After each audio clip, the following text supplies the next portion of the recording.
Nous sommes de retour sur le plateau de T-Finance pour cet exercice plein de principes et pour réaliser cet exercice, eh bien, je suis en compagnie d'Éric Galliègue, le président de Valcan Expertise. Bonjour Éric. Bonjour Louis-Antoine. Bonjour Éric, merci beaucoup d'être avec nous comme tous les vendredis matins Éric.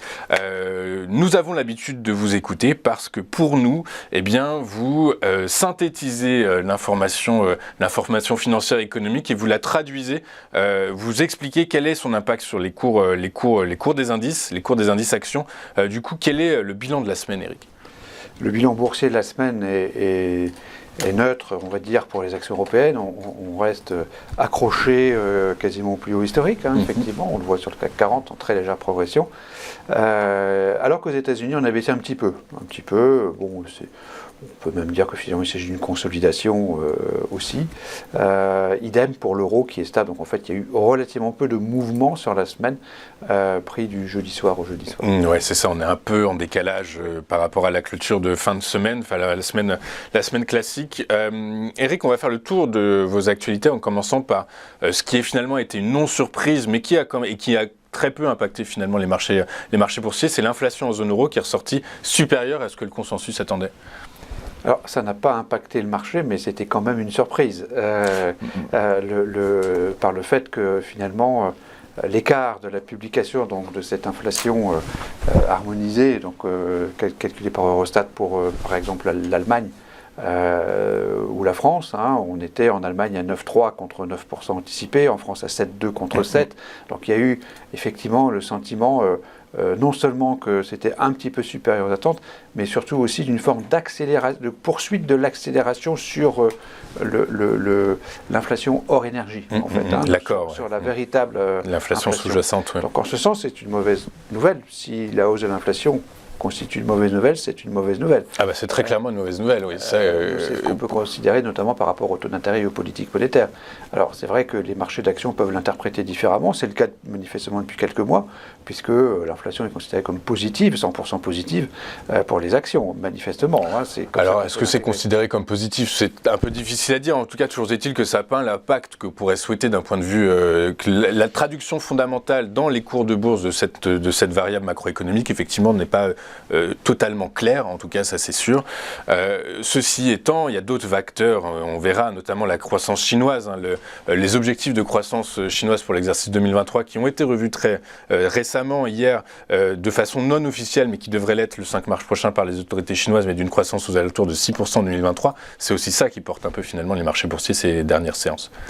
Oui, c'est le point suivant en ce qui concerne ce que nous avons relevé sur l'actualité de cette semaine avec donc, le rebond de l'économie chinoise. Alors c'était attendu, le revirement total de la politique Covid chinois date de début décembre, donc on a depuis maintenant 3 mois un retournement complet que les indices PMI montrent très très clairement, avec un rebond à nouveau supérieur aux attentes. Alors bon, c'est quand même un sujet important pour les marchés, c'est cette dérivée en quelque sorte qui gouverne les cours. Et donc, effectivement, la croissance du PIB chinois en 2023 va être 2 fois supérieure à celle de 2022.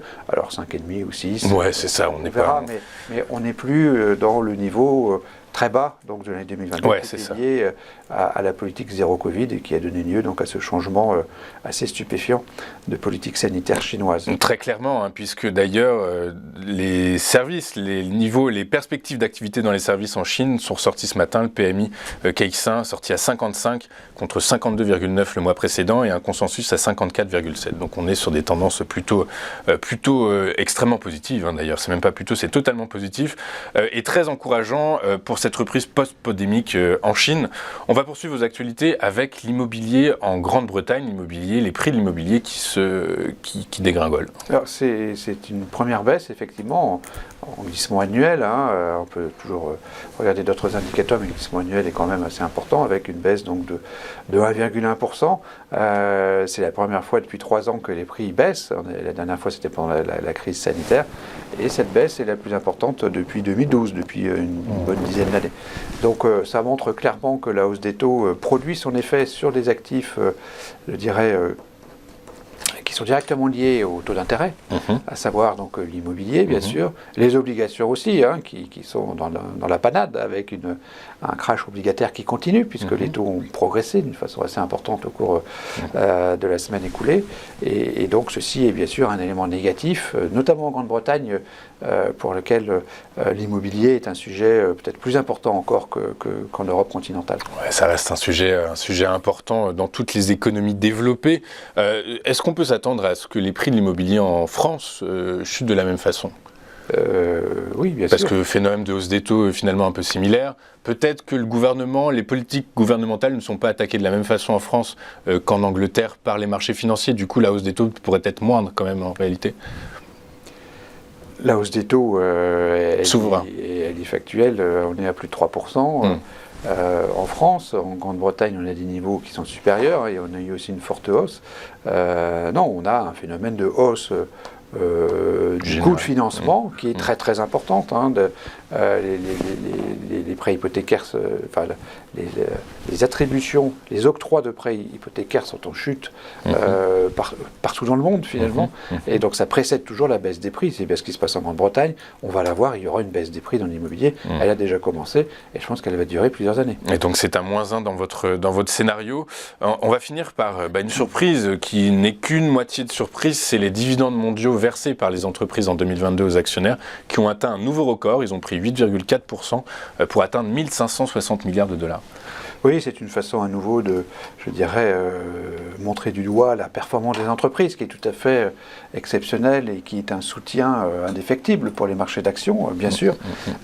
Donc cette distribution de dividendes est au plus haut historique.